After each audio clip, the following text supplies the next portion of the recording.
Alright, so we're going to pick up with the new arrivals I've come across since my last Laserdisc installment. Start with the lone box set this time around. This is from Pioneer Special Edition. It's actually kind of nice, not too common. This is the Gary Cooper Adventure Collection. Unfortunately, it's a little broken up on the top, but otherwise it's in perfect shape. And it's got a kind of nice cardstock feel to it that, I don't know, it really goes with the painted image of Coop, which looks really, really nice. It's just a nice little box set, no real special features or anything, but it put out 3 films that really weren't in very good availability with digital soundtracks. Those 3 films being The Cowboy and the Lady, The Real Glory, and most notably The Westerner. All of these with PCM mono tracks, an imprint from HBO Video, Samuel Goldwyn Company, because these were Goldwyn Productions back in the day, and pressed by Pioneer. Just a nicely put out little set. They've kind of made sort of a thatched background. If you look very closely, it's a thatched pattern, I guess, to make it feel like a Western. I don't know. But anyway, they also have some liner notes here, the chapters printed on the inside of the box. So at least you get that. Some box sets decided, no, we're just not going to tell you what the chapters are. So I'm going to be excited to spin this up. I've only seen the Westerner of these 3 before, and I'll be excited to see what it looks like on Laserdisc as well. So a nice little box set for Coop fans or Western fans, and again, not too common, so definitely recommend it if you come across it anywhere. I've wanted this one for some time. It's the MGM double feature set of Village of the Damned, backed with the quasi-sequel Children of the Damned. Pretty nice cover art. I love the stylization and the silver instead of the gold across the top. It kind of ties in with their double feature pack of Dr. X and Mystery of the Wax Museum, if you remember that from my horror section. Just nice imagery directly taken from the films. It works really well. Of course, if you've never seen these, they are highly recommended. The first one is a classic, and Warner Archive put out a beautiful Blu-ray this past year, so that's available. But they haven't touched the sequel yet.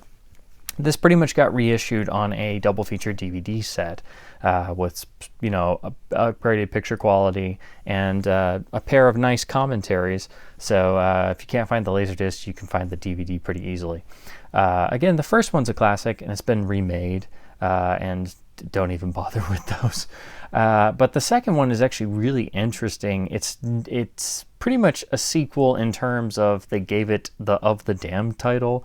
It's set in Britain, it's a British film, and it involves creepy children, but it basically turns into something else entirely and is a really intelligent piece of work. That's not perfect, and it's a little slow going, but it's also recommended. It's just not exactly a sequel to the first film. But anyway, very nice gatefold with your chapter listings. It does include both trailers for the films, so that's a nice touch. Show you the interior gatefold panel with more and more stills of the super creepy children. Because, you always need more super creepy children. Why not? But anyway, so again, this was pretty much replicated on that Warner Brothers double feature DVD. And of course, that has commentaries where this doesn't, but it does have PCM mono for both films, so I'll be interested to check out at least Village of the Damned versus the other versions, and then check out Children of the Damned against the DVD version.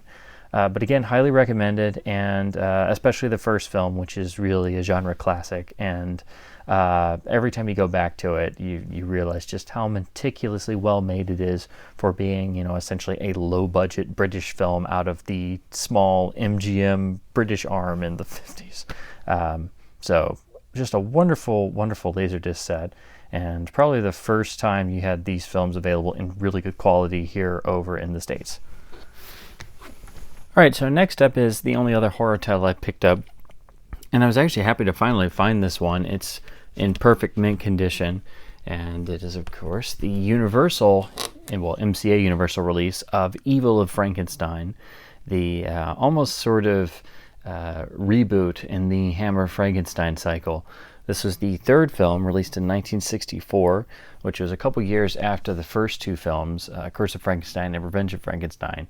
And those two are kind of their own separate thing. Evil is really, like I said before, it's kind of a reboot.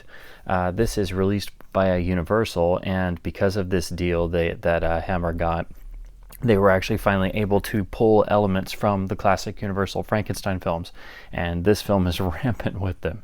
So creatively, it really kind of suffers from that, and you see elements from the original 1931 Frankenstein, elements from Bride of Frankenstein, Son of Frankenstein, even bits from Frankenstein Meets the Wolfman and the other later sequels. It's still got a lot of great stuff in it.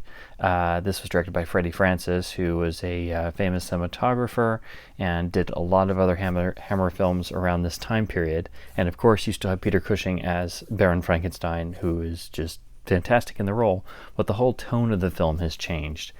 So it's very interesting, but it is a bit jarring if you watch all 6 of the main Hammer Frankensteins in order.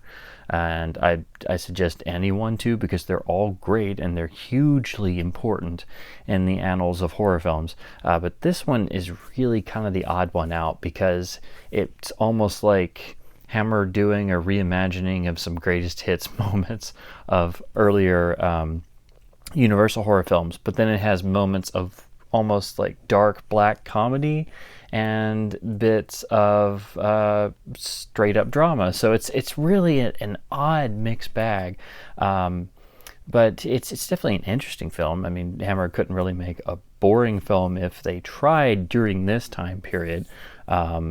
There were some later on in the tail end of the horror cycle that really were not up to the quality level of the earlier films. But this is definitely the point in time. This is, again, 1964. This is when they were really getting into, I guess what you could say, their second age of horror films.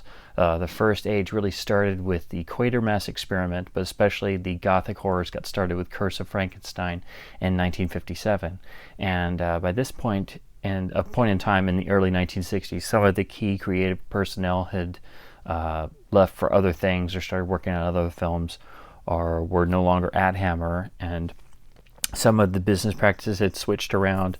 And it was a little bit after this point that they started doing the films made back to back using the same sets, so trying to cut down on budgets and such. And they also would hodgepodge around with different American studios for different time periods, and that seems to kind of have colored the production schemes and some of the tones of the films they were making. They were distributed by everybody from Universal to Warner 7 Arts to some were by Columbia, so it just depends. But anyway, I could go on and on about the Hammer Frankenstein, so it's very interesting, and of course, nice to finally find it on Laserdisc. The only real release is this Universal disc, and it is in their typical style with the colored bar on the top. Unfortunately, it is 133, so it is pan and scanned, but most of the Hammer films were only available on video in pan and scan or 133 opened up forms for a great many years.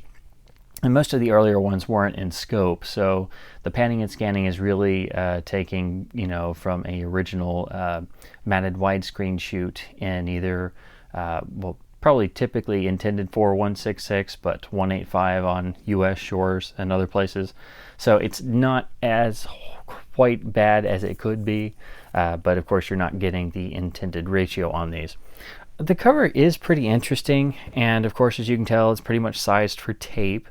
Pretty much VHS was the original intent for almost every Universal cover. Oddly, they've color tinted the image of the creature in Evil of Frankenstein, who has a much more greenish pallor. Again, this being the one where they could pull from the classic Universal films. They actually went for a creature with a sickly green skin color, which is the stereotype. Even though the Universal classics were in black and white, I think most people know that the color was actually sort of a sickly green to photograph properly in black and white. So they've made it look brown for some reason. And this was the first image I ever saw of the film as a kid. I think I saw it in a video store or something. So I remember when I finally saw the film, I was puzzled why the brown monster had turned green. But anyway, I digress. Let me show you the rear. Again, pretty much sized for tape with tons of blank space around here. You get the typical info block here. It's just a single CLV disc, and it does include a PCM mono track. Pretty much the only reason why you're going to want to pick this up is for the PCM mono, or if you want the film on a nice Laserdisc, this is pretty much your only option. At least this is one of the hammers that's more easily available. That being said, it took me a while to find this. Hammer's titles still usually carry a premium price. I don't think they ever got like really large print runs or anything. Universal also has a similar disc. I think it probably came out about the same time of the second Dracula film in the series, Brides of Dracula. It also has PCM mono, but unfortunately it's also pan and scanned, and it's in pretty much the same packaging style as this. They do give you the theatrical trailer, so at least they were nice enough to do that, but other than that, it's pretty much bare bones, but at least it got a digital sound release. And even though I really kind of consider this, I wouldn't really say it's the black sheep of the Hammer Frankensteins. Some people might say that's Horror Frankenstein, which is the kind of side movie they did, which is really more of like it was like an attempt at doing kind of a raunchy black comedy. It doesn't have Peter Cushing as Baron Frankenstein. It's almost like a one-off in and of itself. So I don't really count that with the other 6 films. But of those 6, this one is definitely the one where they're trying a bunch of different things. It doesn't exactly quite work, but again, Hammer would put so much into what they had at the time with their budgets and sets and actors that, it's never really going to be a waste of your time, and I'd still recommend it. So there's that. Here's my Lone Music edition. This is the Universal release of the Doors collection, using one of the stills apparently from, I guess this would be from the Strange Days photo sessions maybe. But usually these were printed in black and white, so this is in color, and I think they've used this on some other things, and this has come out on DVD since.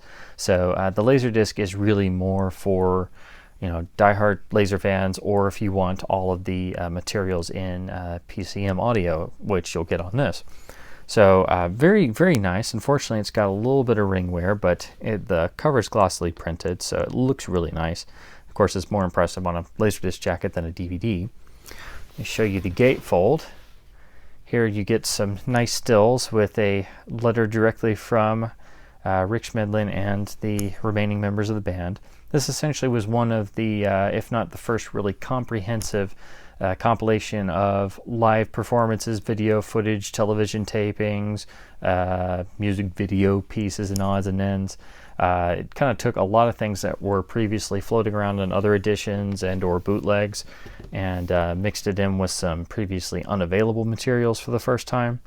So this was really an important piece for Doors fans at the time period in the 90s. And like I said, Universal then later put it out on DVD just without lossless audio. So you get all of the detailed chapter breakdowns, and what's interesting on this is you actually get audio commentary bits from the band members on the analog tracks for certain portions. So you will have to switch over to the analog tracks to be able to hear those. So I'm going to be interested to fire this up and compare it to some. I don't have every Doors video release, but I have some of them, and I know as with everything Doors related, you have to do minute comparisons between album pressings or video editions because things get remixed, reissued 1,000 times over, and practically everyone has differences. So it'll be interesting to stack this up against the DVD. And then since they finally released the entire Hollywood Bowl concert and it was pretty much remixed in the audio, it'll be interesting to compare that to the sections that are on here, amongst other things. The rear jacket's also pretty nice, another candid shot of the band, and this isn't very common of a Laserdisc, so I was very happy to find it.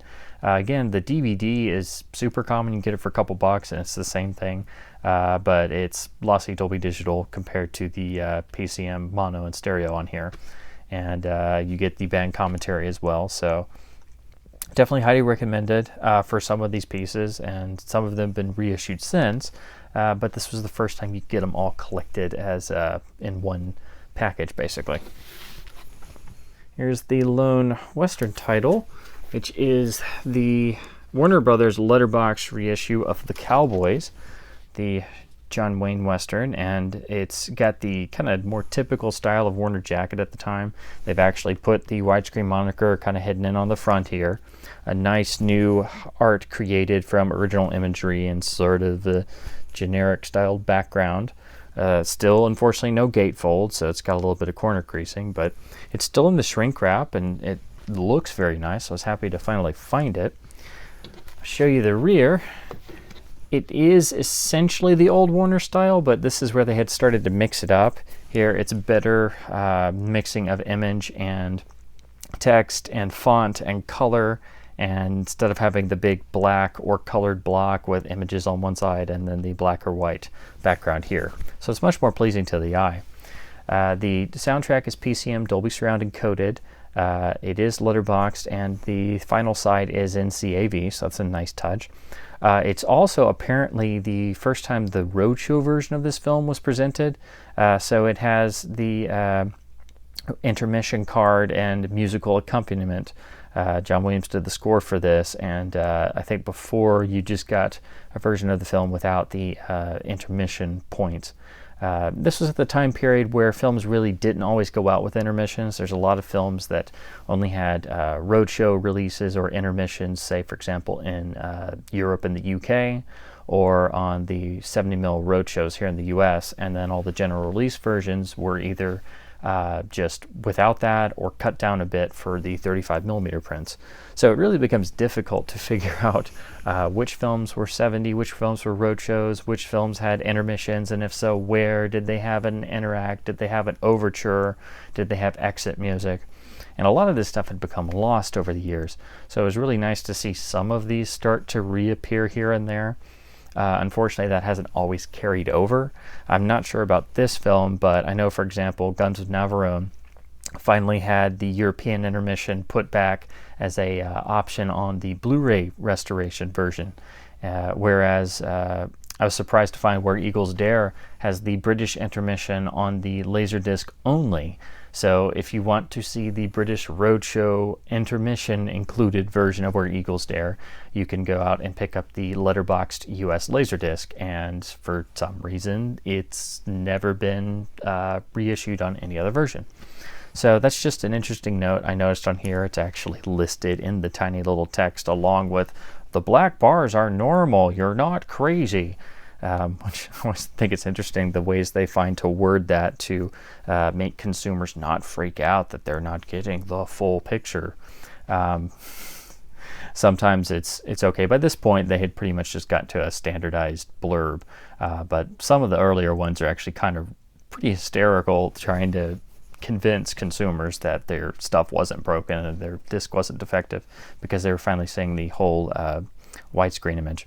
But anyway, a nice release, and definitely the best version on Laserdisc. I think the earlier ones were pan and scan, and I think this is pretty much recycled for the DVD of this. Well, I couldn't go without having another Bond disc added to the collection, and this is one I've been after for quite some time because it completes my run of the American THX late release pressings of the original Bond series. Well, of course, talking about the THX letterbox reissue of Dr. No from MGM, and as you can see, it is a late release because it has the very late 98-99 MGM Lion logo there. This one's still in the shrink wrap, and I was so happy to find it. Still has the original THX sticker, and it has the special edition era artwork that started on the VHS tape runs from about 1995 or so, and it looks fantastic on a Laserdisc jacket, being able to see the full detail and composition. This has always been one I really enjoyed of this series. I know some people aren't fans of the more collage style like this, but I think this is one of, actually I think most of the covers in this series are actually really good in terms of representing the film and making the respective actor in that film look absolutely for lack of a better term, badass. And it's just really nice to see it at a different dimension on a Laserdisc jacket instead of a tape or a DVD. But anyway, and you get the MGM later Deluxe Letterbox Edition style banner across the top, but without a gold or silver bar. Now the rear also shares the same style as the VHS run, except it's spread across a Laserdisc jacket and includes your chapter listings. Now, like From Russia with Love, this is also released by Image, and it also seems like a slightly massaged version of the same disc that was previously available. But except on From Russia with Love, it seemed like the color had been raised a bit, and some of the non-English dialogue has hard-coded subtitles printed on it, but otherwise it seemed identical to the older disc, maybe a tad cleaner, but you'll notice the color is a bit more saturated, and it has some subtitles, literally like 3 or 4, but me being such a nerd, that's the first thing I noticed.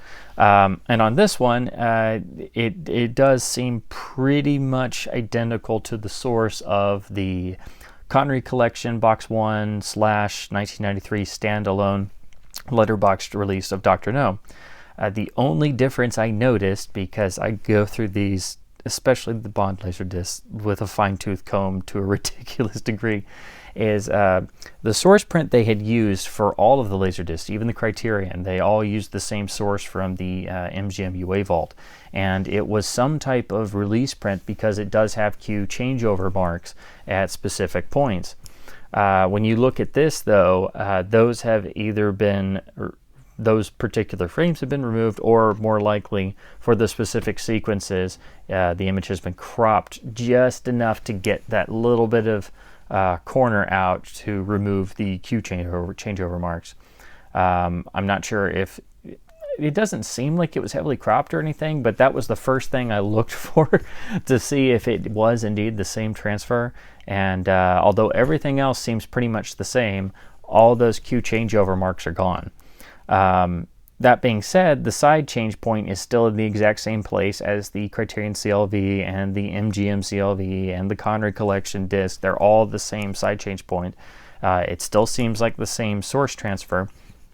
But in terms of sharpness and fine detail, it really didn't seem much different. I'd say the difference is going to come from it being a late release disc as opposed to a disc from 1993. But if you toggle them side by side, it's not like a super huge night and day improvement. So unless you're really wanting this particular pressing, or you come across it for a very cheap, affordable price, this isn't one that you're going to have to pay like a super huge premium for because it's like a fantastic looking late release Laserdisc. It's pretty much like a spiffed up version of the old one. If in fact, if those Q changeover marks had been there, I would say it's pretty much a repressing of the old one. That's pretty much the only real difference you're going to notice, and that's only if you're going side by side, frame by frame, because you're a crazy person like myself. But anyway, I'm just really happy to finally have it to complete the THX run. And again, it's really nice to see the 95 VHS style art on a Laserdisc jacket and see what they did for Dr. No. So all in all, if I had to pick what was the best version on Laserdisc, like just across the board, I guess I might lean towards this one because it is from 1998 or so, and it is a late release, and technically it is better. But it's kind of negligible compared to the Connery Collection and the 93 reissue of that disc. And of course, if you get the Criterion set, you get the whole film in CAV, so you get the benefit of CAV, and you get the exclusive Criterion extras. So really, you need at least 2 or 3 copies of Dr. No, because there can't be just one. It can't be that easy.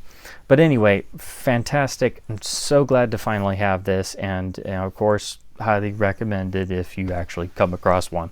But don't expect it to be some night and day difference compared to the older ones. Moving on to series discs, I had the sequel of this for a long time, and I just wanted to pick up the original film on laser, and so here it is. This is the Paramount letterbox release of the Addams Family film adaptation. again in the standard Paramount letterbox style art with the film's one sheet with a Dolby Surround encoded digital track. And I kind of spot checked this, and the transfer looks pretty nice. You know, it pretty much got recycled for the DVD.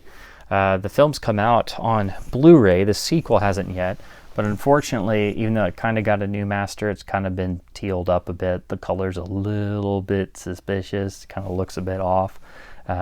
It's one of those where you can just take a couple glances at it, and it's like, yeah, I don't remember this being so teal looking. But anyway, what's really nice about this film, and the sequel as well, but especially this one for being a 1991 release, this has a really fantastic surround track for the era. It was pre 5.1 era. It didn't get a 70 millimeter blow up or 70 millimeter mix or anything. But for plain Dolby Surround SR in 1991, this is a really, really nice audio track. It still sounds good in a modern home theater environment with the matrix decoding going on. So definitely highly recommended for the sound if you want a disc that has a good Pro Logic matrix track, if you want something to test out your gear with, or just really see what you could do with a good mix in Dolby Surround at the time.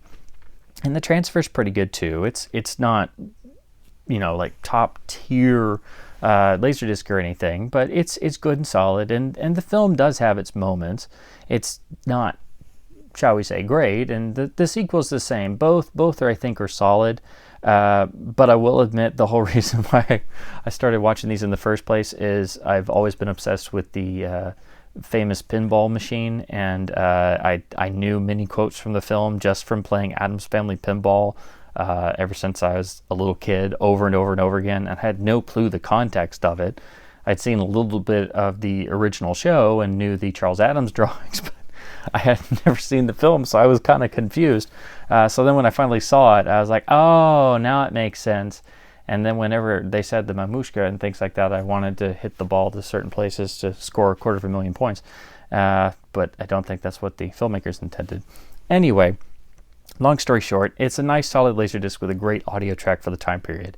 And it for some reason, this has eluded me for a while. It's a pretty common title, but I found the sequel long before I found this one. So nice to finally have them both.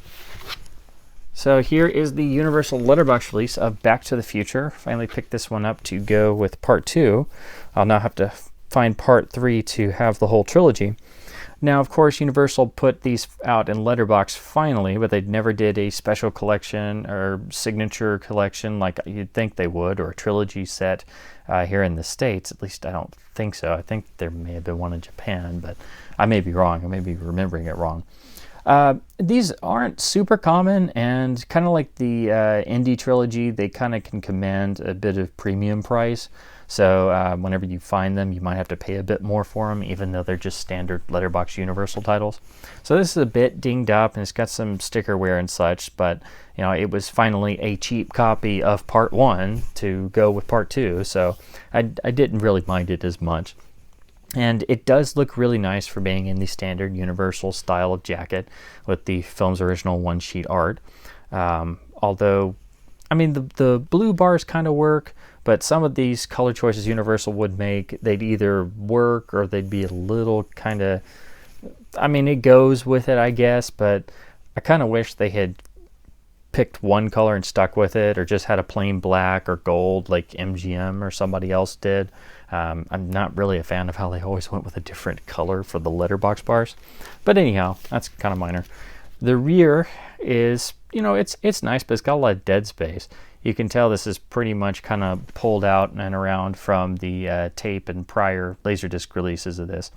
Again, it has a digital Dolby Surround encoded track, and it is letterbox, but other than that, no special features, no special anything, just a single CLV disc. So don't be super disappointed when you finally get one of these, but getting in on Laserdisc does give you the original soundtrack, and it does give you a transfer that hasn't been DNR'd to death, and like some of the later DVDs and Blu-rays and such.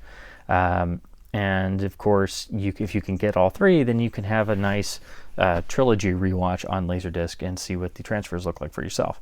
But again, because a lot of people love these films, they don't turn up as often, and then when they do, they kind of command a little bit more than what they should normally be. So instead of being, you know, a $3 to $5 Laserdisc, sometimes they can be as much as $15 or so each, simply because they're very renowned, and I guess a lot of people hung on to them because they don't pop up as much, at least not around these parts. But nice to finally have one more of the three. Now here's one I wanted to pick up just to check out the tech specs, because a lot of people are now swearing by the picture quality on this disc. This is the THX AC3 reissue of Aliens, the theatrical cut, and unfortunately this copy's a bit dinged up and stuff, but it was super cheap and I just wanted to get it for the tech specs. And it's kind of hard to see, but imprinted on here is actually the alien queen in the background. You kind of have to look back and forth. It doesn't help that this copy's kind of dinged up, but anyway, that's a pretty nice touch, and it's designed to match along with the AC3 reissue of the original film. Now, if I open the gatefold, like any Cameron reissue of a Cameron film, it has a really nice gatefold with well-chosen imagery and a really nice text essay. And here are the chapter breakdown. And again, you don't really get special features on this. You of course don't get the extended home video version from the box set. This is just the theatrical cut only. But what you do get is a brand new THX supervised transfer with, you know, optimal picture quality for the time, and a brand new AC3 5.1 track seemingly mastered from the original audio stems, in addition to a Dolby Surround encoding of the original Dolby Stereo track. Now, I don't know if any of the audio, well, if the 5.1 on this survived to later versions. I'm sure it was remixed ad nauseum, so I'm sure the 5.1 on this will, you know, supposedly be better than perhaps what you get on some of the later versions, because James Cameron can't stand not tinkering with things. But again, I'm not a big Alien series fan, so I don't know as much of the ins and outs of the technical history of these films when it comes to home video. But I am excited to spin this up and compare it to the box set extended cut, and see for myself the picture and sound quality, because a lot of people on Laserdisc Forever started using this as a new benchmark for picture quality and checking out their setups and comparing their setups to other people's. So I'm going to have to do that for myself and see how it comes out. But yeah, definitely recommended if you come across this just for the tech specs and the picture quality. And it's a nice AC3 disc as well. Of course, you'll have to have it along with the box set if you want the long version and the extras that are on the box set. Now here's one I hadn't intended on picking up, but with Leone Films, you wind up having to get every video edition that's ever been known to mankind, and the search for alternative cuts, versions, scenes missing, because no one's ever really done due diligence on terms of official studios and such, and restoring these films and presenting them properly. And that's why I picked this up. I came across a couple discs locally that were in absolutely mint shape. So this is the original CBS Fox pan and scan release of Fistful of Dollars, using the original US art on a blank background with the standard CBS Fox jacket of the day. It does have the MGM UA Lion logo on the bottom, and it's in practically mint condition.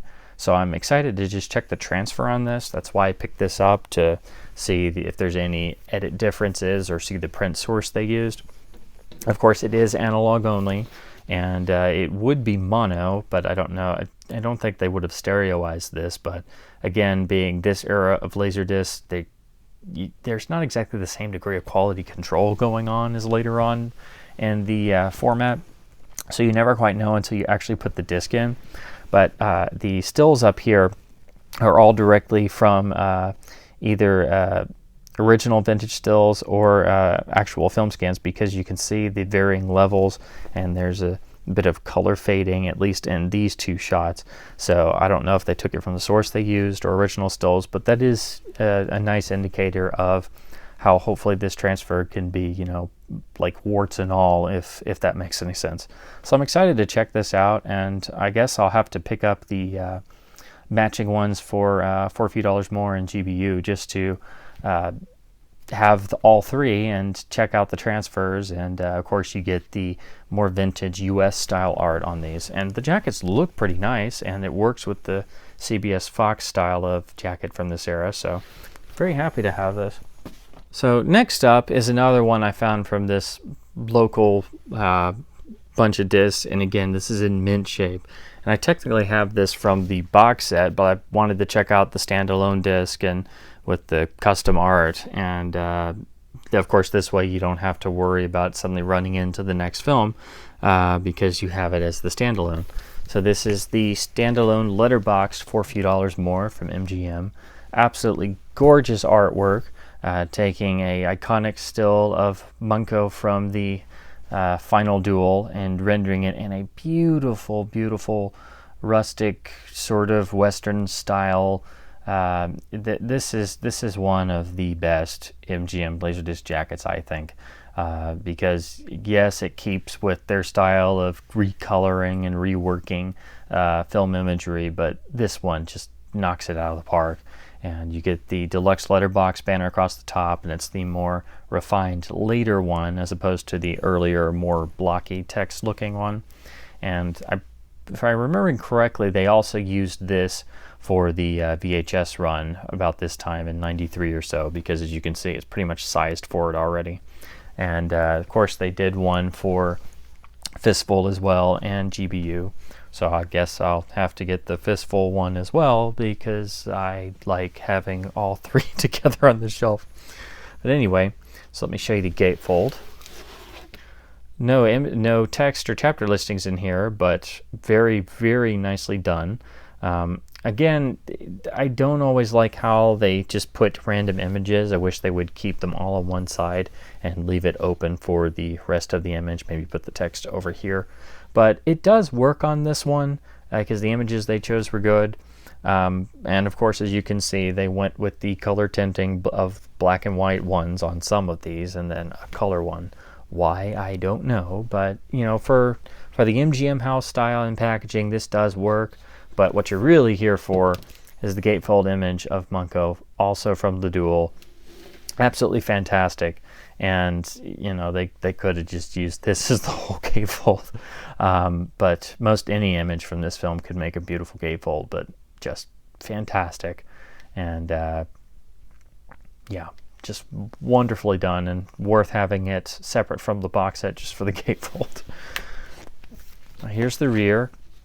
Again, pretty similar to a lot of MGM discs from this time, but at least they had gotten away from just having the blank backgrounds and the blank gold bar on the top like a lot of others. Again, letterboxed with PCM mono, and this is the same transfer as the box set version, so you're going to run into the fact that it's a slightly different edit. But then again, most releases of this film on video are slightly different edits. So this one has the extended laughter of Indio when he's broken out of the prison at the beginning, and it translates better to the transition shot from him laughing to the wanted poster of him laughing. But it does miss the naming of Munko, which was removed from all U.S. prints in 1967 due to the UA campaign of all the ads saying the man with no name. So of course you couldn't have a scene naming Eastwood's character and giving him a name if he was supposed to be the man with no name, even though he has a name in all three films very clearly. So that's snipped out. But it's mostly complete everywhere else. But if you know the film very, very, very well, you will notice a couple minute differences. And this does match the MGM studio print I saw at a Leone retrospective. It's the exact same edit. So I guess they may have used that print as the source of this transfer back in the day. And that was a dye transfer Technicolor IB print, which looked absolutely beautiful and was fantastic, except for one shot that had been replaced with like a dupe and had turned pink. And then about halfway through, the audio started blaring. So the mono track on that print was kind of quiet for the first half, and then all of a sudden, like halfway through like reel 3 or 4, it suddenly switched to being blaringly loud for the rest of the movie. So this disc doesn't have that problem, but that particular print did. That still is kind of burned in my mind. So if you can imagine seeing this in a theater, getting to the final duel, and Morricone's score is just blaring out of the speakers, so much so that they're just vibrating on the wall. But anyway, long story short. But fantastic disc, and again, you know, this film still needs better treatment on video, so nice to have it in the standalone. So also from that local group of discs, I couldn't pass this up. This is a mint copy of the 1991 initial Letterbox, The Good, the Bad, and the Ugly release from MGM UA. This is also the same pressing that's in the Dollars Trilogy box set, or Clint Eastwood box set. I just couldn't pass this up being in such clean shape, and it's always nice to have the standalone pressing to get the different cover art, jacket, gatefold, and also to not have to flip so many sides in a box set just to get to a particular feature you want. Of course, this is pretty much the premiere of this artwork layout design, and this was recycled, kind of revamped a bit for the 1998 release on Laserdisc and DVD, and it's really become a standard image for the film, even though now they've moved on to the different art styles and crappy Photoshop jobs and everything. Usually when I think of this film, this is one of the first images I think of, because this was the cover image for the film pretty much as far back as I can remember. But anyway, it looks really nice. The later release kind of changed the background color and moved things around a little bit, so it's nice to see how it was originally intended, I suppose.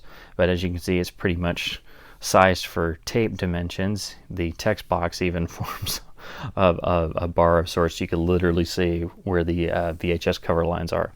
You get the Deluxe Letterbox Edition banner across the top, and again, like for a few dollars more and the Fistful Dollars cover in this run, they kind of made the title font, I guess, their best attempt at making it look old-timey, westerny style font. So at least they were trying to make it special. So I will go with them on that.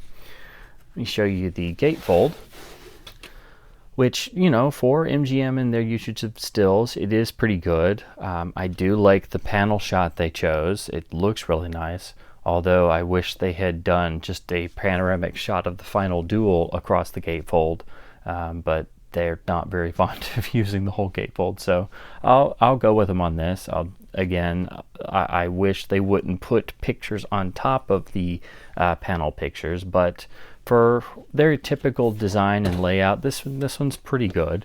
Of course, you have some dead space in here, but I like the bit of angel eyes on the side, almost like it's from a torn photograph.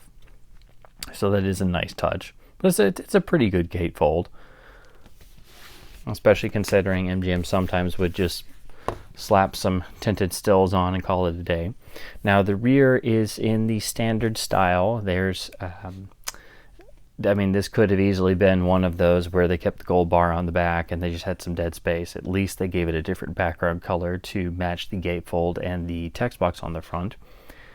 So it just little things they did to make certain films, you know, look a little bit more special for some of their more beloved catalog titles. It does include the original theatrical trailer, and again, this is the same master from the box set. And again, what's really important about this disc is that it remains to date the only really good, proper, official release of the 1966 or 67, if you saw it in the States when it came out, international release edit. This is the only way to see the original edit that was seen in all international and U.S. territories back in 1966 and 67 on the original run. For some reason, when they made the new master in 1998, apparently they pulled in some new print elements and tried to make a overall better looking print to transfer, and when they did that, it introduced some editing differences. So there's a couple bits and pieces that are edited differently, and it's really unknown how this happened or if it's just a plain error, but it is a difference, and that's been maintained ever since. So again, the only way to see the original release version is actually this 1991 Laserdisc or the 1993 repressing in the box set. It does have PCM mono. It does sound great. The picture quality, it's a little soft, so don't expect this thing to knock your socks off, especially if you put it next to the 1998 Laserdisc, which is a late release and from a freshened up master. But that being said, the color looks rather nice for a 1991 Laserdisc, and it looks pretty accurate. It's not like the 4K master debacle that just seems to get worse every time somebody does something or puts it out again. So to be perfectly frank, I hate to say it, but as a Leone addict and somebody who's been researching this film in particular and the others ever since I first fell in love with them when I was a kid, I have to say the best way to watch this film and see the original shorter edit that was supervised and put out by United Artists, and Leone saw it and was able to live with it. The only way to see the 1966 original version of this film is actually this Laserdisc. There isn't anything else with the original edit that's on here. That being said, there is a drawback in that apparently the print source they used was an Italian one, or at least parts of it were Italian, because the on-screen character caption titles, the iconic freeze frames that introduce the characters at the beginning and the end of the film, are in Italian. So it's going to throw you if you've never seen this particular master before. You're watching the movie, you're enjoying it, you're into it, and then all of a sudden the first freeze frame comes up and Tuco is all of a sudden titled in Italian. It's not you, it's not your eyes playing tricks on you. That's just what they had at the time, and the best source they had at the time, I suppose. And the titles are in Italian. So it's kind of an interesting, nice little thing to enjoy, a particular quirk of this release, if you will. The Italian version itself has many minute little differences, some of which have not even been cataloged in official releases. So as always with Leone's films, it's never as easy as you think it is to figure out which version is which. And I cannot recommend this disc highly enough. It's not super expensive. It's pretty easy to find. And I'd recommend for people to pick it up simply to have the proper 1966 original release version, because this is the only way you can do it. And it has really great sounding English mono that's just as good, if not better, than any of the other releases. So very important disc that most people have no idea about. Now here's one I've wanted to pick up for a very, very long time. It's one of my favorite films. I've loved it ever since I was a child when I first saw it. And it's supremely underrated, and I just could never find the Laserdisc version of it. Of course, talking about Steven Spielberg's first film, Duel, which is just a fantastic piece of work. If you've never seen it, go see it immediately. Don't spoil anything. It's one of the... If there had to be a film to define the often bandied about term pure cinema, I mean, this is about as textbook as it gets. Of course, it was originally a television movie, a TV movie of the week, and it was so powerful that Universal decided they were going to release it theatrically overseas, and they let Spielberg go back and shoot some additional scenes to get it up to a 90-minute runtime. There are some people who swear by the fact that the shorter TV edit version is a even stronger film than the 90-minute theatrical version. Unfortunately, the short version has kind of been lost to time. It's not on any official releases, but there are some people who have taped it off of television airings, and you can look up the differences online. I think there's a comparison page somewhere that tells you the differences in the scenes that were put back in. But in any case, this is a fantastic piece of work, and what's nice about this Laserdisc is that it's in the original 1:3:3 ratio, because this film was shot for television. When it was shown in Europe, they showed it in 1:8:5 widescreen, which did unfortunately reveal a couple errors, like some camera reflections and such. So those were sometimes kind of matted out. But that being said, I've seen it projected in a theater and from a Universal Vault print, and it was the 90-minute version, and they actually projected it just in the full 1:3:3, just as the way it is on all the early video copies and this Laserdisc and the DVD, and it was absolutely stunning. So it does work properly in 1:3:3 in a theater. Unfortunately, the Blu-ray doesn't give you any choice and sticks you with a pretty nice looking new HD scan, but it's in 178. And if you do a lot of looking at the compositions, I think the widescreen works, but I think it does hurt a lot of the compositions, and I'd like to be able to see it in HD in 133. I'd also like the original TV edit to be there somewhere as a seamlessly branched alternate, but unfortunately Universal doesn't seem to really care about this film very much.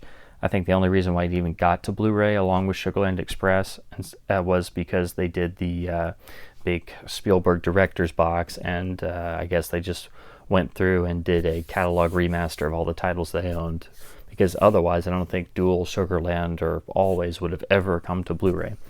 But anyway, I digress. I'm really excited to check out the PCM digital track on this and compare it to the DVD. The DVD has a couple small little extras, and it also has a 5.1 remix, which don't even bother with it. It's just not any good. Mono is the way you want to go with this. The rear is actually really nice for a Universal disc. They actually have a custom background from the film. They have a nice bit of text liner notes. They have the chapter stops, and they're pretty well laid out. Unfortunately, there's no extra features or anything, but this is one of the few Universal jackets with a rear cover that actually looks nice and has information on it. Who would have thought? A Universal jacket that's not a throwaway, but hey, wonders never cease.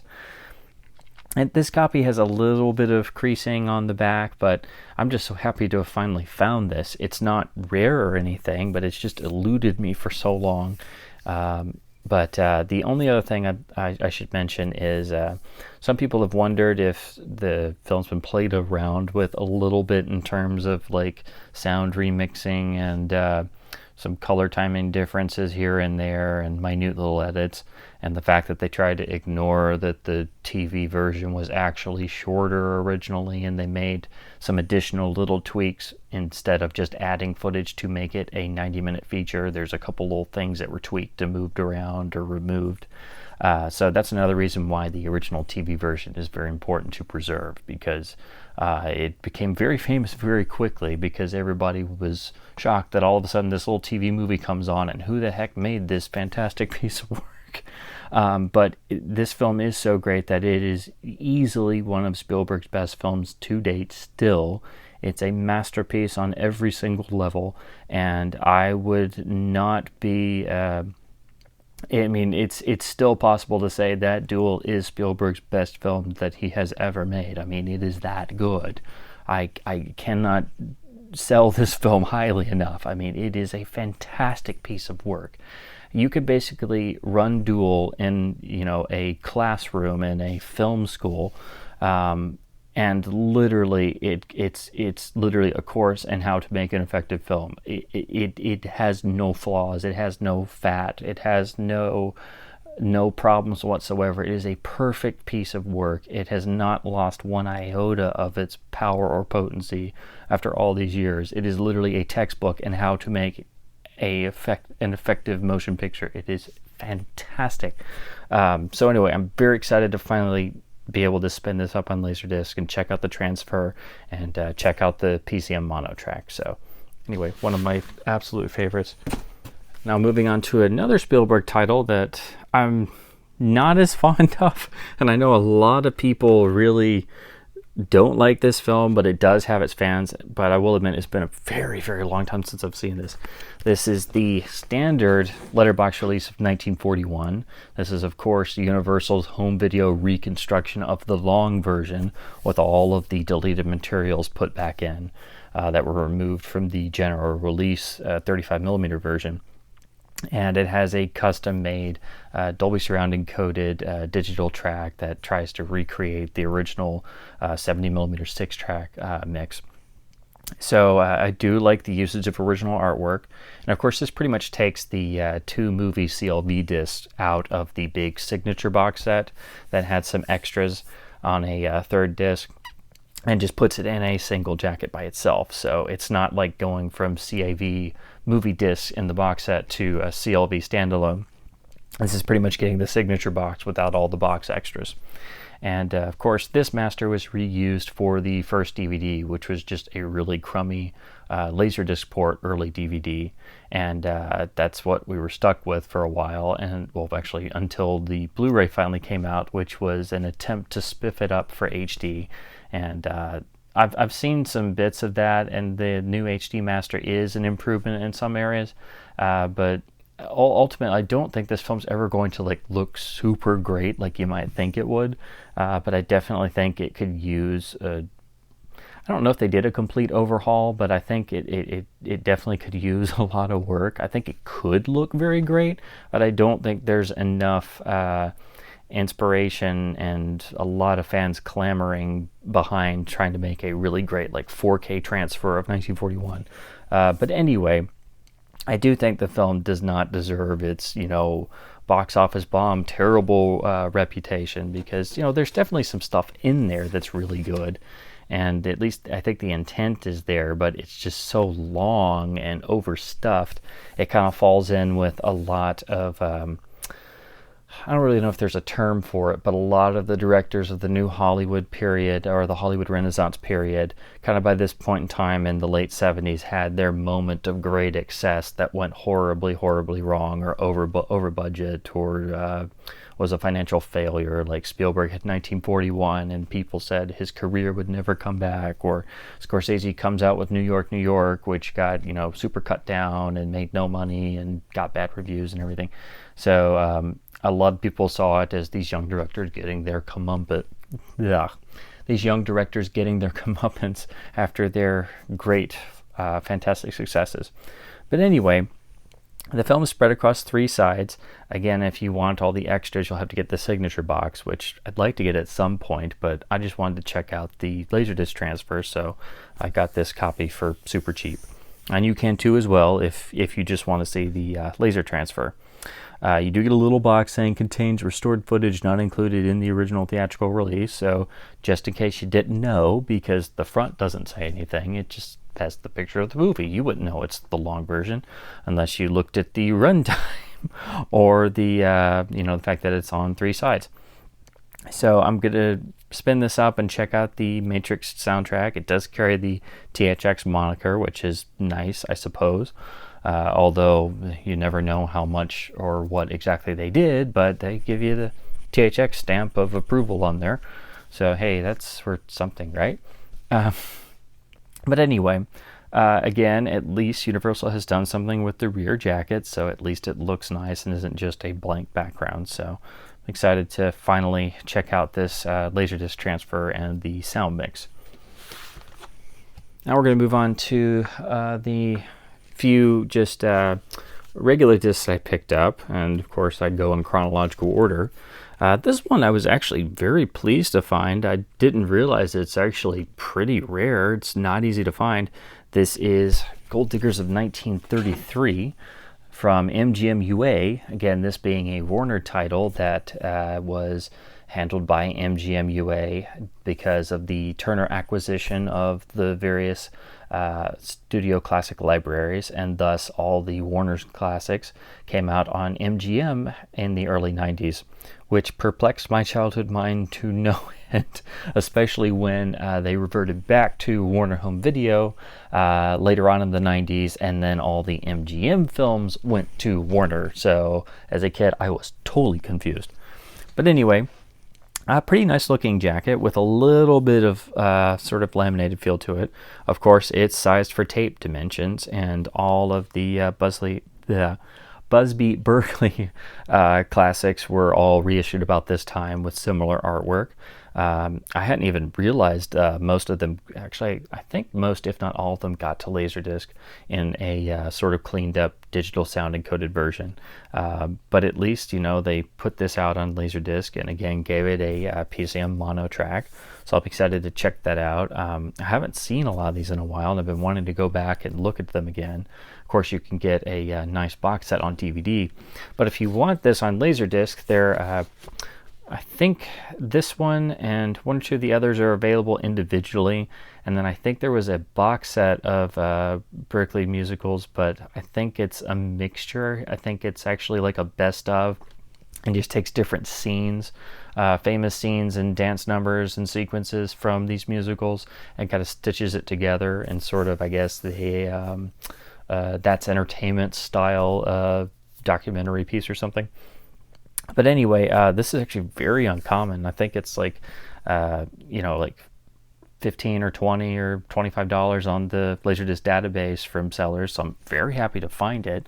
It's a standard MGM classic release, though. You get the chapters tucked in here in very small font. Actually, I think it does have a little bit of special features. I think it's got a... No, I take that back. The musical and dance numbers are actually encoded as these chapters, and they're actually all in caps here, so you can actually easily find them because the text is so small. And then at the end, I have a Criterion style color bar chapter at the very end, so that's interesting to see. Most studios didn't do that, and especially if they... well, actually, MGM has a number of discs that actually just have a color bar pattern at the end. It's not even a special feature or anything. It's just if you let the disc play all the way out on side 3, sometimes they just threw that on there. So I'm thinking it was probably that's probably one of those, but they actually told you it was on the disc on the chapter mark, so that was nice. I've run across like 5 or 10 MGM discs that do that, and they also have a control tone as well, so at least they were nice enough to tell you it's on there. Anyway, it does include the original theatrical trailer for 42nd Street, because I suppose they didn't have the one for Gold Diggers of 33. And it does include the cartoon short, We're in the Money, so at least you get those nice little bits. So at least they were trying to give this a spiffier release, and it's definitely highly recommended if you find it, or if you've never seen any of the Busby Berkeley musicals and you're at all into Hollywood history, it's a must. So very happy to find this. Next up, from 1957, this is the Fox release of Sayonara under the Samuel Goldwyn imprint. This is a Marlon Brando film that was directed by Joshua Logan, I believe.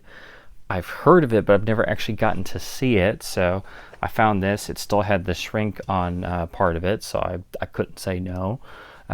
In the Fox typical widescreen jacket with a digital soundtrack.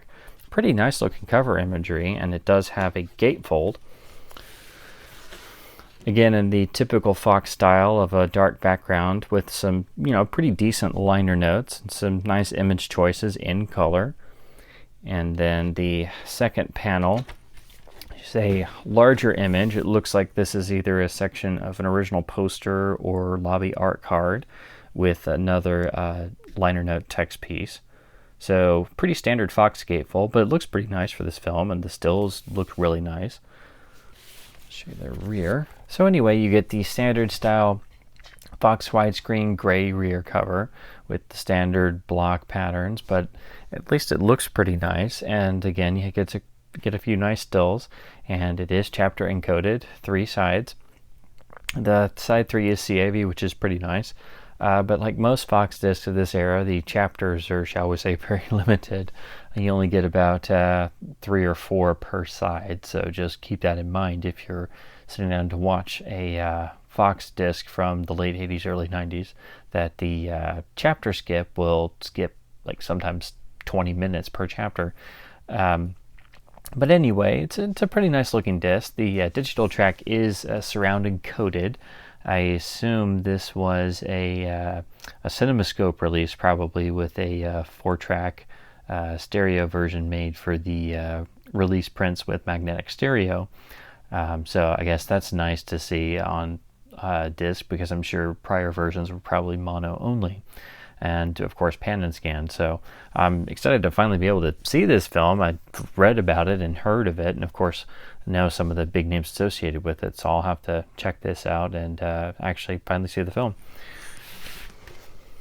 Now, this next disc is really just an extra I picked up. I've gone over this particular disc before in my regular collection video, and I can go on and on about this disc so much because I really love it. But I just found this nice sealed copy in with those other very nice condition discs I found locally, so I had to add it. it just immediately leapt in my hand. This is the letterbox Flash Gordon from Universal. Again, I went over this in my regular collection video, but just to summarize a little bit, I absolutely adore this film. I only seen pieces of it, and I'm like, this couldn't possibly work. And you read about the production, and nobody could really quite agree on the tone. And Dino De Laurentiis, of all people, decided he was going to do Flash Gordon, and then he says, you know what, I'm going to get the director of Get Carter because he'd be perfect for Flash Gordon, and then I'm going to get the writer who spearheaded and supervised the satire of Batman 66 because that makes no sense whatsoever, but somehow it actually manages to work and is just absolutely fantastic. Unfortunately, if you see this film on Blu-ray or the final DVD that was the first time they premiered that HD master with a new 5.1 remix, you won't get that because it just looks nasty. It's got tons of digital noise reduction, and the fantastic original Dolby Stereo soundtrack with the glorious Queen score is practically neutered. I mean, it has no punch and no life to it, and that is just a depressing Blu-ray to look at. I kind of came in backwards because the first time I really sat down with the film and watched it all the way through was when I picked up the Laserdisc, and I was shocked at how nice it looked and how amazing the soundtrack was and how great the film is when you actually see it all the way through instead of just seeing like little bits and pieces when you're flipping channels, or you see little bits on cable and think, what the heck is this?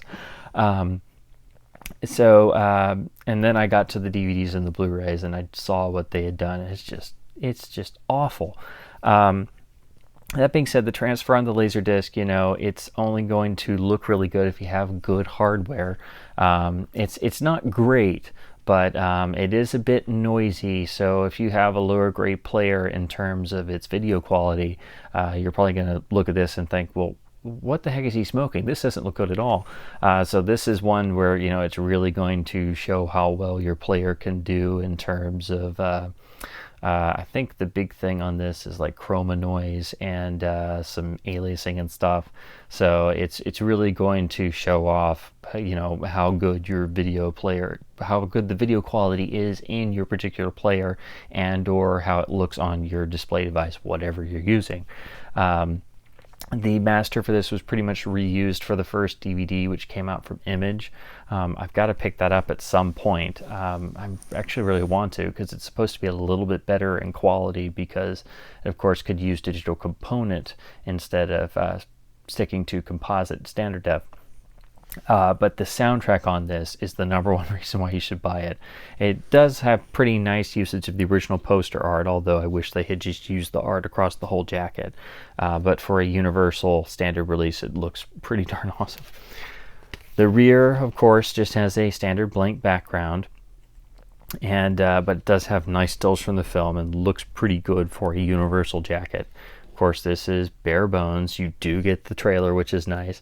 But again, the reason why you want to buy this is the digital soundtrack. It does have the film's original Dolby Stereo mix, and this thing is just balls to the wall fantastic. Puts an idiot grin on your face if you run this in a home theater, because it just has wonderful fidelity and just leaps out of your speakers, even though it's an old matrixed Dolby Stereo mix.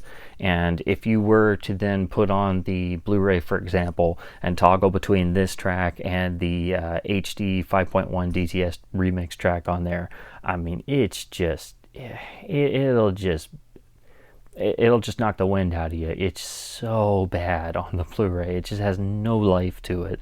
It's like listening to an over-scrubbed and completely remixed, awful, remastered CD release of a great, analog recording, which is something that's far too common in this day and age. It's really a shame that this film does not have a proper HD release, because if this film was properly scanned and released in 4K with the original Dolby Stereo track, I mean, it would just be staggering to look at because of the production design and the beautiful color work, and especially in the primary colors used all throughout this film.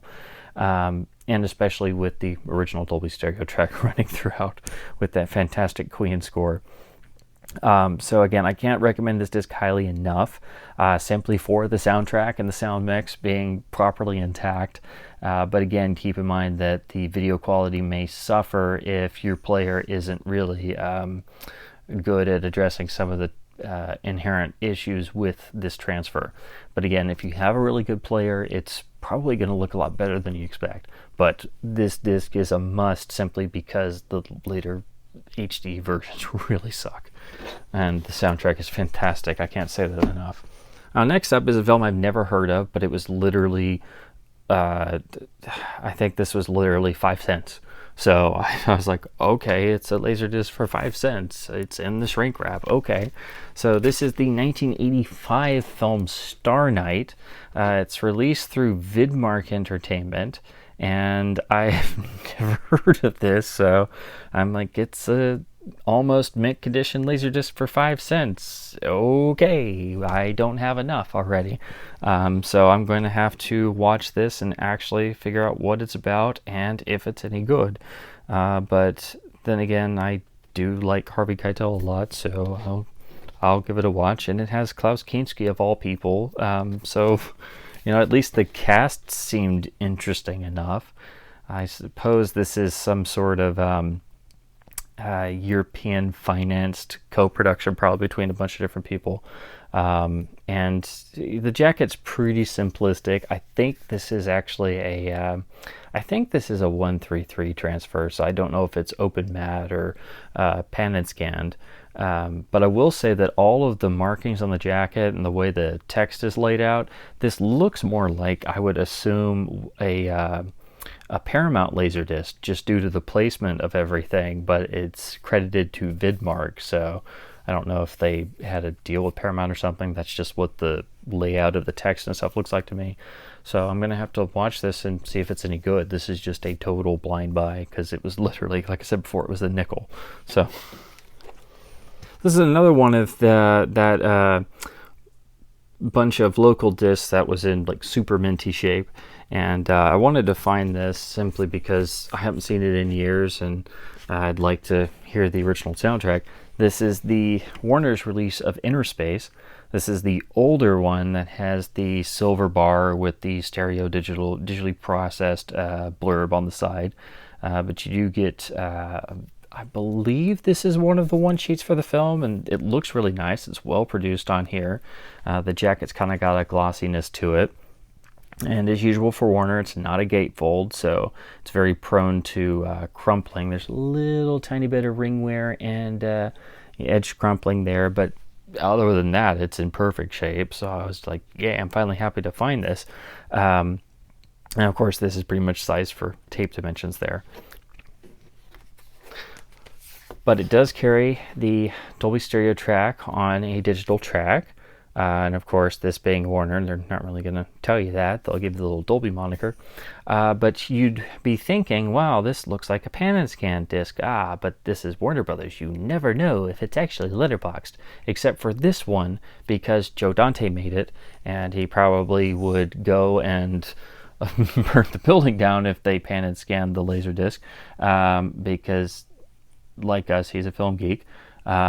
It has a little box here that actually explains that this disc is letterboxed at the request and behest of Joe Dante himself. So, and it's actually got a little box around that. I'm sure he had that in, probably in his contract somewhere, saying that this had to be letterboxed somewhere, that not all versions could be pan and scanned.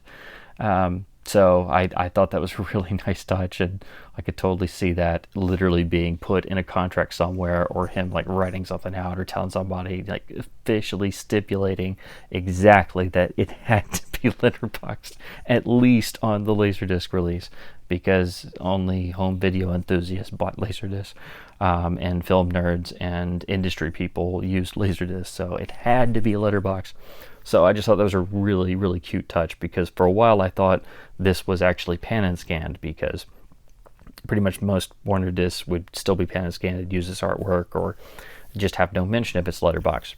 Apparently, though, if you look on the Laserdisc database, there's some sort of aspect ratio issue with this, where I think this is like 178 or something. Like, it's either a little whiter It's like a little bit more open than it should be. And there was a slightly later pressing a couple years later with a slightly different cover artwork where they fixed it and it was exactly 185. I think that's what happened. But I don't think it would be that much of an issue on a 4:3 standard def master, especially on a CRT television. I'd have to put the discs side by side to really see if there's much of a difference, or if this version compromises anything. But it is interesting that they actually did that and, you know, made sure it was correct eventually. I think the later ones a little bit more difficult to find, probably a little bit more expensive. I must say that I haven't actually come across this very often, so I was happy to finally find it. And like I said, I haven't seen the film in years, and I really do like Fantastic Voyage a lot, so I've been wanting to actually rewatch this, and anytime I get the chance to see a nice letterbox Laserdisc with the original audio track, I'm totally in. Film spread across 3 sides, no real special features or anything, although for this one I'm sure you could make a whole lot about just the special effects alone, so it'll be interesting to revisit this and check it out on laser. I still love that note though. Now here's one I wanted to pick up. I used to have the old pan and scan digital sound version, but this is the 90s re-release of Big from Fox with their more updated widescreen banner. I like that it's in red, so that's kind of a nice alternate from the usual black and gold for these. And, you know, the cover image is pretty nice, pretty much similar to the old pan and scan one, and sort of a glossy cover since it's a like mid-90s repressing. So this is the first time you can actually get the film letterbox, so that's really the big benefit for picking this one up over the older one. Again, it does have the Dolby Stereo track on the digital tracks, and you get some nice liner notes here about the film and Tom Hanks, and then you get the chapter breakdown here. I don't think this really has any special features or anything. It's pretty much just a nice widescreen new master being made and reissuing the disc to finally get away from being a pan and scan only title. So this is really just actually, I must say it's not super common. It's not like expensive or rare or anything, but you just don't see it that often, so you'll have to really spend some time to actually get this widescreen pressing over the older pan and scan one. That being said, the old pan and scan one actually did look pretty good and does have digital sound. So, and of course now there's the Blu-ray out there. So this is really just if you really want the best version on Laserdisc, you'll have to go for picking up this one. Next up is one I just wanted to find because it's not common, and it's one of these films that got an extended version only on a Laserdisc pressing. This is the pretty hard to find extended version of Dead Poets Society on this letterbox release from Disney Touchstone.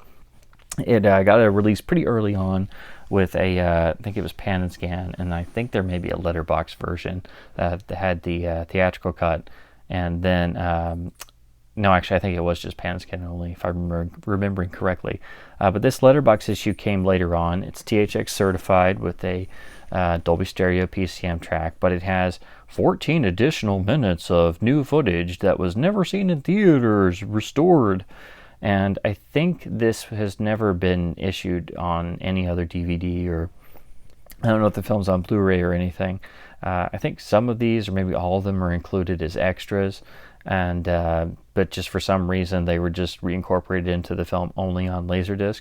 I guess sort of what happened on the extended version of Ransom, for example. You can watch them as the extra scenes as extras on the DVDs and Blu-ray, but if you want to see them reincorporated into the film, you have to track down the Laserdisc. Whereas that one's pretty common, this one is actually rather uncommon and can get kind of pricey. It's relatively rare. This one's really dinged up, you know, the seams are gone on the bottom, so the discs are kind of coming out, but I just wanted to see this at some point, and I know it's pretty hard to come by, so I figured I'd give it a shot. I've never really been a big fan of this film. I saw it once or twice. I know they showed it in some school classes, for different reasons before, so I've seen it in school before even. And I guess I kind of like some of the ideas in it. I just felt it was a little heavy-handed in places for me. But again, I haven't really seen it since I was a kid, so I wanted to revisit it. The jacket's actually pretty nice. It's kind of glossy, and the gatefold's pretty good. I just, this copy's pretty dinged up, but it was super cheap, and I figured I could try this, alternate version. It seems pretty hard to come by for a couple bucks. I can live with some seam splits and discs flopping out. The film's spread across 3 sides, and let's see. I don't know if this really has any real special features to it. I don't think it does. You get the typical Disney Touchstone blurbs across here.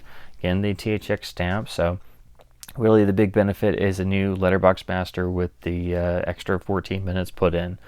So I'm going to have to actually watch this and rewatch the film for the first time in ages, see if my opinion has changed any, and see if these extra scenes actually change anything or matter very much. So very interested to check this out, and if you ever come across this particular copy, it's not easy to find. So if you like the film, definitely try and find it, because again, I don't know if this has ever been reissued on any other versions. You'll have to fill me in on the comments below if it has, or if these scenes are available anywhere else. I just know it's just not easy to find.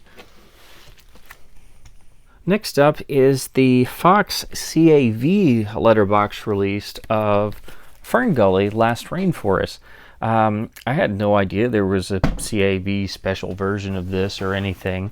I just stumbled across it in a store in a Laserdisc bin, and I was like, okay, well, it's animation in CAV and letterbox, so I'll give it a shot. Ever since really getting into trying to get the unaltered Disney classics on Laserdisc and other Disney titles on Laserdisc, I kind of branched out at the same time and started picking up other rival companies' animated titles on Laserdisc when I would come across, just to finally see some of the other competition or films that I never got to see or saw parts of when I was a kid. And I don't think that they have the same type of issue with revisionism and changes, but again, you never know, and it's always nice to see animated films in CAV and play around with being able to see all of the animated frames. So again, this was super cheap, and I figured I'd give it a shot.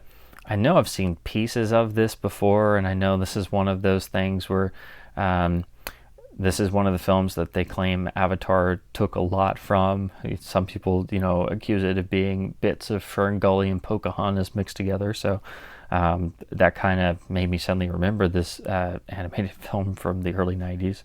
So I figured, why not? I don't even know if I've ever seen this all the way through. So I'll be interested to check this out. And again, it's nice to see that they put out an animated title not only in widescreen but in full CAV. It does have a Dolby Stereo digital track. No special features or anything. It's just the film spread onto 3 sides because the CAV encoding, it seems.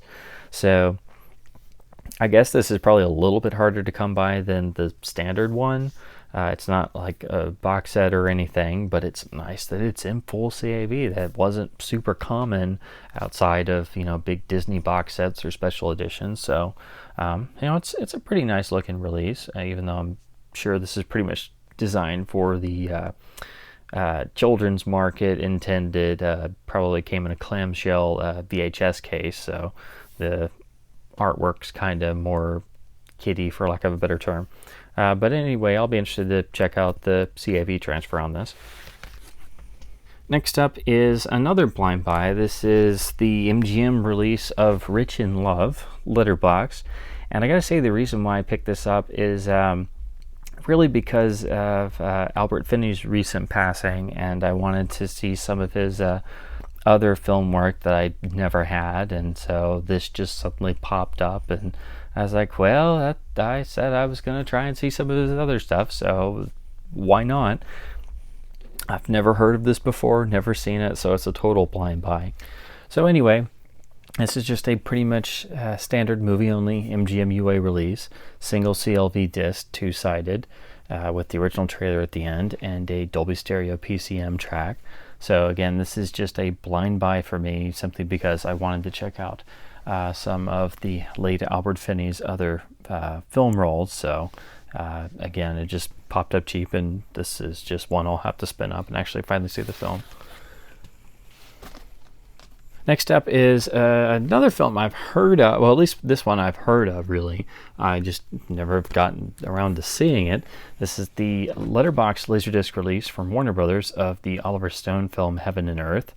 And of course, this is a special home video edition, as most Oliver Stone's films did when they hit Laserdisc, it seemed. Got some new type of cut made. So this is I don't know if it's not really technically a director's cut, I guess, although I guess you could title it that. According to the back jacket, it says that Stone adjusted some opening narration and other a few little things. So I think it's pretty much just some slight adjustments from the theatrical cut. Of course, this being a Warner release, you get a nice slight gloss to the jacket. Looks much better than a lot of their jackets, but you know, by this point in time in the early to mid 90s, their cover artwork, at least for the front, had gotten much better. So this looks really nice, but of course, being Warner, it's kind of thinner cardboard with 2 discs shoved in there. So as you can see, you're going to get creasing and ring wear all over. But this was, you know, dirt cheap, and I've wanted to see the film for a while, so I can live with those. The cover art looks really nice, and it actually looks pretty good on a Laserdisc jacket, so that's nice. You do get a little widescreen indicator here, so bravo, Warner, you're finally getting the idea. I'll show you the rear. And this is, you know, pretty typical of Warner's jacket layout design for their rear covers. As you can see, the text is pretty much sized for tape with some images over here. And here you have the chapter listings. The film spread out over 3 sides, and I don't think this has any, it doesn't really have any special features or a commentary or anything. The audio is Dolby Surround encoded PCM. There's no AC3 on this disc. No, there isn't any. I don't know if the later DVD probably has an AC3 track, maybe in addition to the 2.0. But I'm excited to finally be able to see this film, and again, it's nice to see whatever version Stone wants you to see, I guess, if there's only minor changes from the theatrical cut. But then again, I'm the one of the few people that really doesn't like the long version of JFK. I think the theatrical cut plays a lot better, and the only way to see that is on the original old Laserdisc or the very, very first DVD release, because all the other versions are the long director's cut. So Stone has a habit of going back and tweaking things and messing with things. But, you know, at least that's his prerogative. Just don't get rid of the original. But anyway, I'm excited to finally be able to see this. And it looks like a nice Laserdisc package from Warner Brothers. And it's relatively common. You can pick it up for pretty cheap. And I like Tommy Lee Jones and pretty much everything. So excited to finally check this one out. Now, this is one I picked up simply because it was dirt cheap. It's common. And I just always liked the cover, and I was just curious to see some of the transfer, if at all possible, because this disc is a notorious rotter, but it is literally dirt cheap and in nice shape, so I figured why not. This is, of course, the Columbia TriStar release of The Professional. Of course, this being the US theatrical version, not the extended European cut that most people are more familiar with now. This film is, in the US release version, is much leaner. You know, it's quite a bit shorter, but it does lose quite a bit of the emotional character development of the 2 lead characters. So this is, of course, the version everybody saw in the States back in the day in theaters and on video for a good number of years. So it is important to keep in circulation, and there are some people who do like this shorter version as opposed to the longer version that's usually called Leon the Professional or just Leon in foreign territories.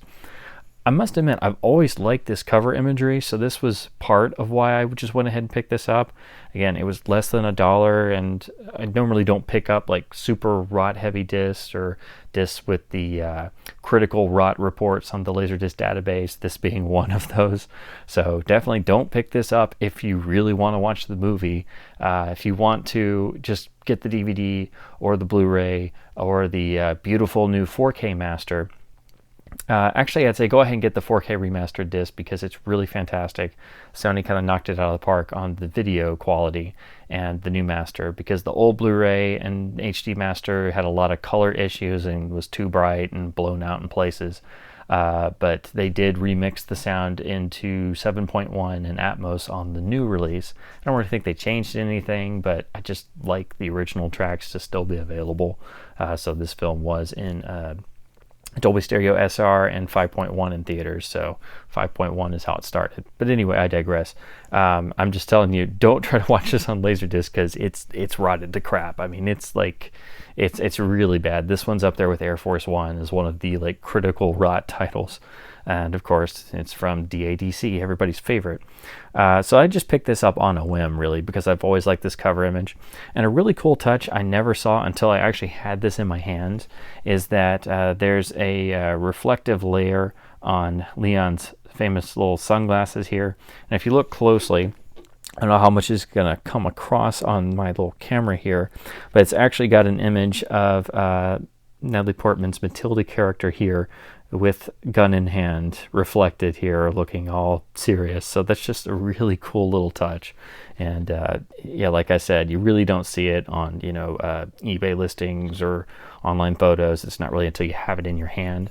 And as much as I don't like them putting critical blurbs on front covers, I've always liked this silly little "make speed looks like a slow ride to grandma's house." It's just really goofy, and just of course a sign of how 90s packaging still would carry the critical blurbs. In fact, in a lot of ways I still kind of miss those being all over things, but they still pop up from time to time. But since the rise of internet criticism, that's kind of died out. But anyway, it's a nice jacket. So if you want a jacket to frame, you can pick this up for $1 or $2. The rear is pretty nice, and of course, being a Sony Columbia disc, you do get some really nice liner notes here.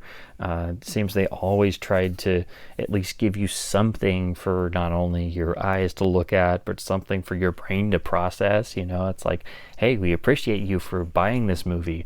We're not going to give you any special features. We're not going to give you a disc that's not rotted to crap, but we're going to give you some information to read because we like you. And I guess, maybe one day they'll fix their disc pressing issues. But anyway, I digress. So it's a pretty nice rear cover. And here you have the little sticker emblem that's on here. It's not an actual sticker, but as I pointed this out on a few other Columbia titles from this era, it says "New Digital Master, better picture quality." Although for this title and some of the others, this was the first Laserdisc release, so I don't know why it's a new digital master. I assume they made a new digital master when preparing this film for video anyway, so I guess that's what that means. And I guess it would have better picture quality if you could actually see the picture quality through all the laser rot. And I've spot checked this copy, and there's a little bit that plays here and there, but then it just goes. It's just not going to cooperate with you. So again, I must stress, do not buy this if you want to watch the actual movie without interruption. You might get lucky and have one side that makes it all the way through. You might get lucky and make it all the way to the end, but I guarantee you at some point your copy's probably going to have critical rot somewhere, and it'll probably go nuts, and then your player's just going to give up at some point and just spit it back out at you. So just be forewarned, this is really just for if you find a cheap copy and you're a completionist, or you like the artwork, or if you just want to see if you won the rot lottery. There are some foreign pressings out there if you're determined to get it on Laserdisc, but this is the title where there's so many DVDs and HD masters, and then the beautiful new 4K transfers out there now, so you have plenty of other options, plus you can watch the long version of the film. Again, it's just a movie-only disc, 2 sides. You get some really generous chapter breakdowns here with nice titles. Sony was pretty good about that always. And again, no special features, and carries a Dolby Surround encoded digital track, which pretty much would have replicated what you would have heard on non-digital 35mm prints. But as I said before, this film did have 5.1, so they could have had AC3 on here. They did on the first DVD, but I guess this was one of those where they just decided, no, we'll skip it. Kind of like how Fox did with the first widescreen release of Speed. The Laserdisc just has matrix encoded surround, and then eventually they did a quiet repress that added a AC3 track that pretty much appeared on the DVD port of that Laserdisc. So this is one of those titles you had to wait until DVD to get 5.1 discrete. But anyway, this is one of those. I really can't recommend it because it is such a critical rotter. But there are people out there who've gotten this or Air Force One and actually gotten a copy that actually plays all the way through. So it is possible. Again, I just picked this up because it was literally like 50 cents and the cover was in really nice shape. And I was like, I might as well give it a shot for 50 cents. And otherwise, I have the nice cover to put on my shelf. But anyway, nice cover. And, if you get lucky and you want to try it, you can go for it. Is a relatively common title, but this is getting later on. This is the 1996 film, The Long Kiss Goodnight, and the letterboxed AC3 edition. I've wanted to get this for a while. I just was curious to see what this film looked like on Laserdisc. I've seen it on DVD, and I'm pretty sure the DVD was a port of this master. And I do kind of like the artwork, but it's interesting to see when you get the Laserdisc jacket in front of you. I don't know. It looks to me like it's definitely been squashed somehow. I think it's particularly visible in Sam Jackson's head here. It looks a little thinner and taller than you'd normally picture it. So I don't know if this is originally prepared for tape or something. I mean, it looks nice. You get some scale with the head and gun placement and the little winter scene here on the bottom. And the title font and everything looks nice. But it just looks like it's kind of, their heads have been squashed down a bit. I don't know. It's just that's what it looks like to me. I don't know if it's just my eyes playing tricks on me, but it was just something I noticed when I finally held this LD jacket in front of my face. And you get the widescreen banner across the top. I'll show you the rear. I like the rear much more than the front. It's much more kind of 90s action vibe-ish with a bit of showing the kind of inherent dark humor that's in this. And I do think this is an underrated film. I haven't seen it in ages, so I'm excited to actually watch it again. And I think it's an interesting combination between a Shane Black script and Rennie Harlan directing the film. So I love Shane Black, and I love the dark humor inherent and just his writing voice that comes across in his scripts, whether it's the later ones that he directed or Lethal Weapon, of course. And of course, it's interesting to see the creator of Lethal Weapon get mixed with the director of Die Hard 2. So it's kind of a merging of those two famous franchises that started in the late 80s. And I kind of equate this sort of with Last Boy Scout, which I also really love, which again kind of feels like taking Die Hard and Lethal Weapon elements and kind of blending them together a little bit. But again, I haven't seen this in ages, so I'm really going to have to rewatch it. And I'm also a giant Die Hard 2 defender. I think that film gets way too much crap thrown at it, and I think it's much better than people make it out to be. Anyway, this disc actually came out through Image. This was a New Line release, but apparently New Line had already handed their Laserdisc production over to Image, which was about the same time Warner Brothers started to do that. And Warner Brothers and New Line were, of course, linked, so New Line would follow suit with Warner's. This disc has Dolby Surround PCM. It also has a Dolby AC3 track.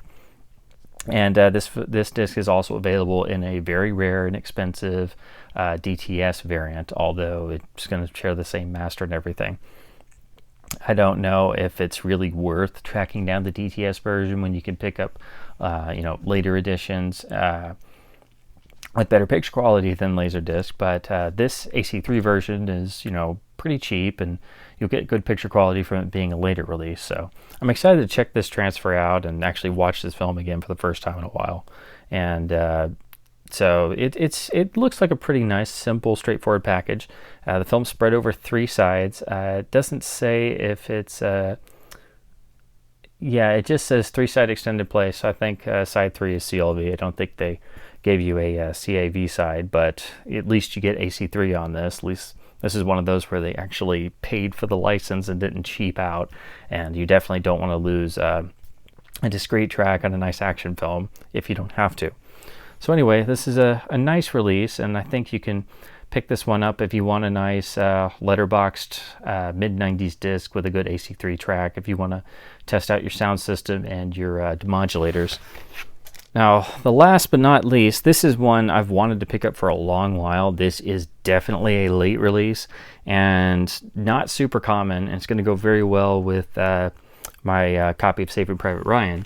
This is, of course, the Fox letterbox release of the Thin Red line. This is another one from that bunch of local discs that popped up in a shop.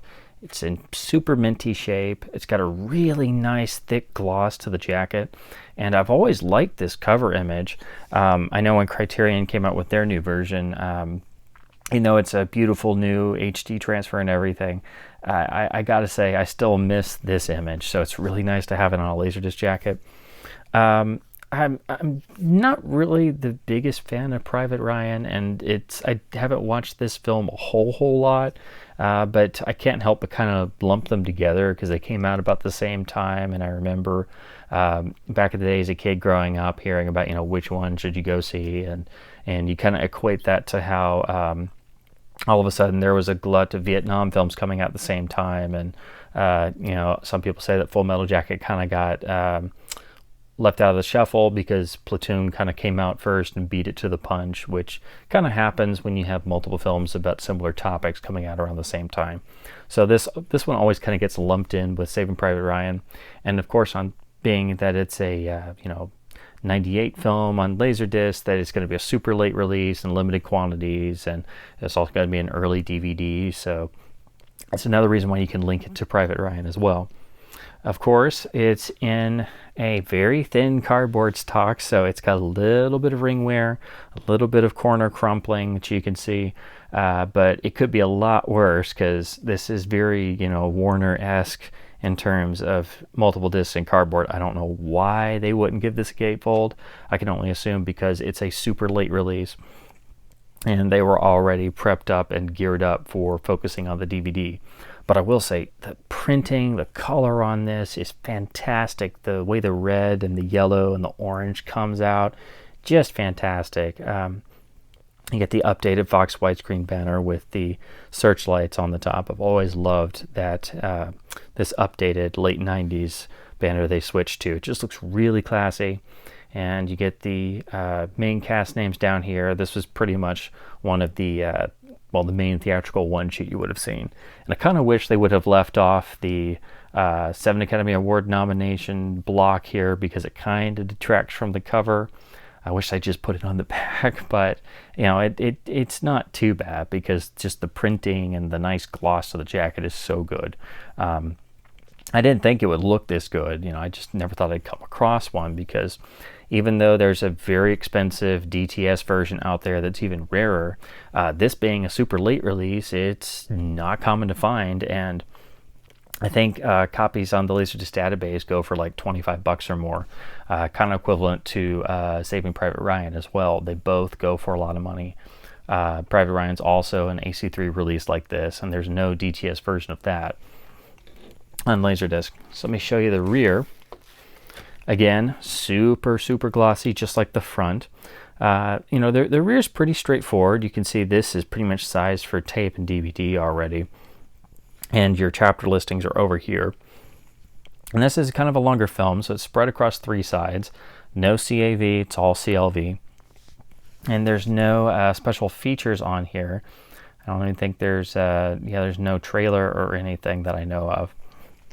If you want all the special features, of course, you can pick up the later DVDs and, of course, the Criterion Blu-ray release, which, if you like this film at all, I definitely recommend you to do so.